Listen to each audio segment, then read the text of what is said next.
because there's the Constitution, you can only do 2 terms, but I mean, so there is a way around that, as Bannon referred to. Oh, yeah, look, we all grew up watching Dallas and Dynasty and things like that. There's a way around.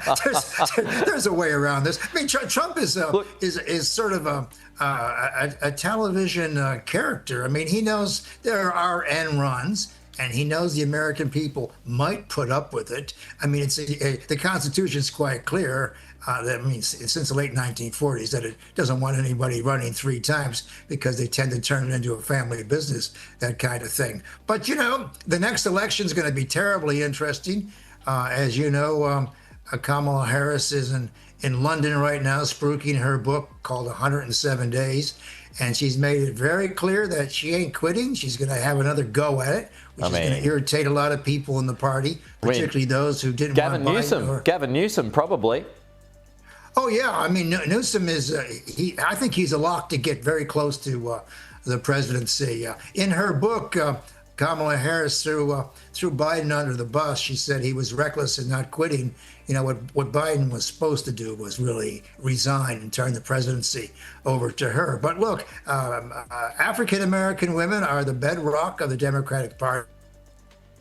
That is the heart and soul of the administration of the party, and she represents them, and she wants one more go at it. You know, the people who lose presidential bids, that is, vice presidents, tend to go mad all their lives, sort of like a Shakespearean character in the wilderness about why they lost, and they're always going to come back. Yeah. So she wants to be Rocky here. She wants to come back and give it another go. Let's see. I think she got beaten pretty badly, and she get beaten pretty badly again. I'm just no, I think you're definitely right about that, Joe. I mean, I'm just back on your points about Trump though in 2028. I mean, I'm thinking now of Vladimir Putin when he served 2 terms in Russia, which then was the limit. But then Medvedev was always there in the background. He came in for a bit, and then Putin came back over the top of him, and things changed. He's still there. I mean, is that maybe? I mean, we're talking about different countries and different systems, but you know, is that something that Trump might be eyeing off? Well, or even if he's vice president, like you said, whoever is president on the Republican side of things, would Trump still be pulling the strings anyway? Well, yeah. I mean, that president would resign, and then Vice President Trump would become president by the dint of things. Look, Trump looks at the Constitution, and he's looking for a way to get around it. Even Putin has a constitution he had to get around. But look, the founding fathers did not write anything carved in stone.